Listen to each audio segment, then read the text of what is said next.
Buen día, mi nombre es Yusberi Becerra, estudiante de la Universidad Fermín Toro, cuarto año de Derecho. Ahora bien, cumpliendo con la actividad asignada por la profesora Gabriela Rodríguez de la materia Derecho Laboral Colectivo, yo les voy a hablar sobre el sindicalismo y el sindicato. Y también les voy a dar a colación un resumen sobre los artículos establecidos desde el 353 al 373 de la Ley Orgánica del Trabajo, trabajadores y trabajadoras que plan. Como ya lo dije anteriormente, entre lo referente al sindicato y sindicalismo están regulados en la Ley Orgánica del Trabajo, trabajadores y trabajadoras. Ahora bien, en cuanto al sindicalismo, el sindicalismo es aquel que aspira a optimizar la situación de los trabajadores en el mercado laboral. De este modo, sus dirigentes desarrollan negociaciones con las autoridades laborales, también del gobierno o con las empresas para lograr mejoras en el trabajo. Como por ejemplo, ellos se reúnen a hacer una serie de personas para ellos promover y hacer que, por ejemplo, para pedir un incremento de salario a los trabajadores establecidos que trabajan en la empresa, como también puede ser, por ejemplo, la reducción de horario que esté establecido dentro de la organización, o también para mayor protección social, entre otros.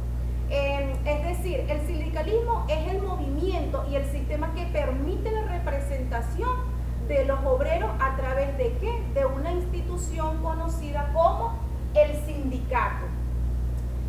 Con respecto al sindicato, es una asociación de trabajadores que se constituyen libremente, sea que se trate de trabajadores del sector tanto público como privado, cuyo propósito ¿qué es defender los derechos laborales del sector que representan y promover por supuesto iniciativas, proyectos y leyes de su interés para su interés, y los defiende por supuesto también de abusos laborales del patrono a lo que estén expuestos. Seguidamente haré un breve resumen establecido en los artículos del 353 al 373 de la ley en cuanto a la ley del trabajo, trabajadores y trabajadoras. Primero, lo que se refiere a la libertad y autonomía, la libertad y autonomía sindical. Esto significa que los trabajadores, sin distinción alguna y sin necesidad de ninguna autorización previa de nadie, tiene derecho a constituirse libremente en organizaciones sindicales. Y la ley, por supuesto, la ley también les da el derecho a tener la plena autonomía en su funcionamiento y gozan de la protección, por supuesto, protección especial de quién, del Estado, para que se cumpla o se haga el cumplimiento de sus fines como tal. En cuanto a los derechos individuales, bueno, existen varios, entre los cuales la libertad sindical de estos trabajadores, puedo nombrar, ellos deben primero organizarse para la defensa de sus derechos. También otro derecho que tienen es afiliarse libremente a las organizaciones sindicales a lo que ellos decidan, y también elegir y ser electos para ser representantes legales, entre otras. En cuanto a la prohibición de prácticas antisindicales y de injerencia patronal, en cuanto a esta prohibición, en sí el Estado es el que velará para que no se ejerza sobre los sindicatos ninguna restricción o discriminación en su funcionamiento como tal. Y cuando hablamos de injerencia, o cuando yo digo la palabra injerencia, se refiere a como la intromisión en asuntos ajenos, como por ejemplo, puedo decir, por ejemplo, los patronos no pueden obstaculizar o intervenir en los actos que realicen las organizaciones sindicales de trabajadores en ejercicio, por supuesto, ¿de qué? Por su autonomía, tales como es la elección, como ya lo dije anteriormente, es la elección de la junta directiva. También discriminar a trabajadores por motivo de su afiliación sindical, entre otras. En cuanto a la solicitud de afiliación, En cuanto a la solicitud de afiliación, esto es cuando el trabajador solicita su afiliación a un sindicato o a una federación o cualquiera de la federación del sindicato a una confederación. Y la misma debe hacerse efectiva cuando haga la solicitud dentro de del término de 15 días hábiles a partir de que haya solicitado ser incorporado, ser afiliado. En cuanto a las prácticas antisindicales, estas son aquellas que causan alguna discriminación o lesión a los derechos de libertad sindical, como por ejemplo algún acto de discriminación, por ejemplo por el color de piel que tenga algún trabajador en algún departamento, porque en un departamento hay puras personas de color, vamos a decir así, blanca, y bueno, de color morena y es discriminado por su color.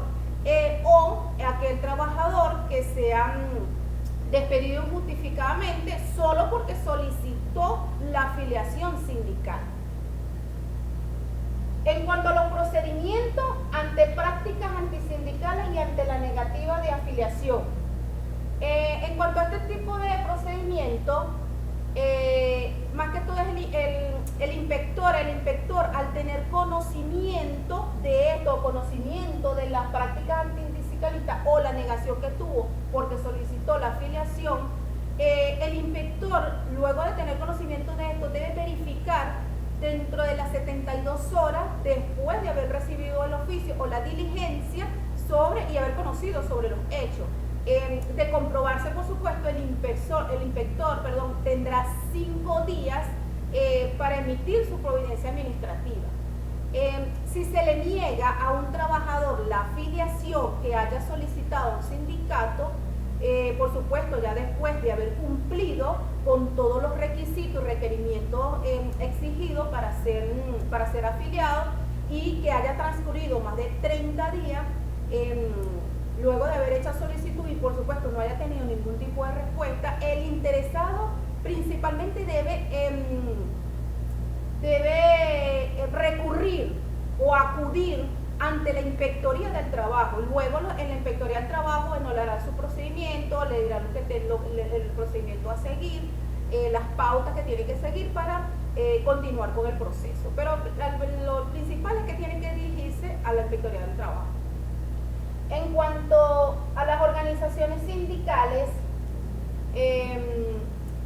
tienen por objeto el estudio, la defensa, tiene el desarrollo y protección del proceso social del trabajo, la protección, por supuesto, y la defensa de la clase obrera, así como también, bueno, la defensa y la promoción de los intereses también de sus afiliados y todos y cada uno de los afiliados que tengan en la empresa. En cuanto a las atribuciones y finalidades de los sindicatos de trabajadores, en cuanto a las atribuciones y finalidades, en cuanto al principio de pureza primero, el principio de pureza, este hace referencia a los derechos de los trabajadores de concurrir a un sindicato de trabajador y por supuesto el derecho de los patronos a constituir un sindicato de patronos, evitando por supuesto la mezcla y la injerencia sobre los mismos. Es decir, que no puede constituirse una organización sindical de representantes conjuntamente, por supuesto, que represente los intereses de los trabajadores y represente los intereses de los patronos. Por eso este principio de pureza, no puede representarlos a los dos al mismo tiempo, tiene que ser a una sola parte para evitar esto, las injerencias. En cuanto a las atribuciones y finalidades de los sindicatos de trabajadores, primero, ejercer control y vigilancia sobre los costos y ganancias. ¿Para qué? Sobre los costos y ganancias de los precios, bienes y servicios producidos por la empresa, por supuesto, ¿para qué? Para que sean justos para la comunidad o dentro de la comunidad donde esté viva. También proteger y defender los derechos de sus afiliados en el proceso social del trabajo. También ejercer especial vigilancia para el fiel cumplimiento de las normas dirigidas a garantizar, por supuesto, que la igualdad de oportunidades para los trabajadores, entre otras. En cuanto a las atribuciones y finalidades de las organizaciones de patronos, primero, por supuesto, proteger y defender los derechos generales de sus afiliados, promover, negociar, celebrar, revisar, también modificar algunas convenciones o colectivos de trabajo que se les presenten. Otra también sería garantizar la producción y distribución de esos bienes y servicios a precios justos, por supuesto aquí conformes a la ley, para satisfacer las necesidades de la comunidad y por supuesto que es muy importante para las organizaciones de patronos porque estos generan fuentes de trabajo, entre otras. En cuanto a las atribuciones sindicales de otras organizaciones sociales, como por ejemplo puede ser las cámaras de comercio, las industrias, agricultura o cualquier tipo de rama de producción o servicio, como también podrían ser los colegios profesionales, que estos podrán ejercer las atribuciones que la ley le reconocen a estas organizaciones sindicales, por supuesto sindicales de trabajadores, siempre que por supuesto se hayan inscrito en el Registro Nacional de Organizaciones Sindicales y cumplan también con las obligaciones establecidas en la ley. En cuanto al derecho a la afiliación, toda persona, todo trabajador tiene derecho a solicitar o a ser afiliado a cualquier sindicato. También, por otra parte, las personas también en situación de desempleo, puede ser también pensionados, jubilados, estos también podrán afiliarse a estas organizaciones sindicales de trabajadores, como también a otras organizaciones sindicales, otras organizaciones colectivas, por supuesto, para la defensa de sus intereses, si así lo establece también los estatutos que estén establecidos. Y lo que no pueden hacer este tipo de personas, los desempleados, pensionados, jubilados, es constituir organizaciones sindicales propias. Es lo que en dado caso no podrían hacer.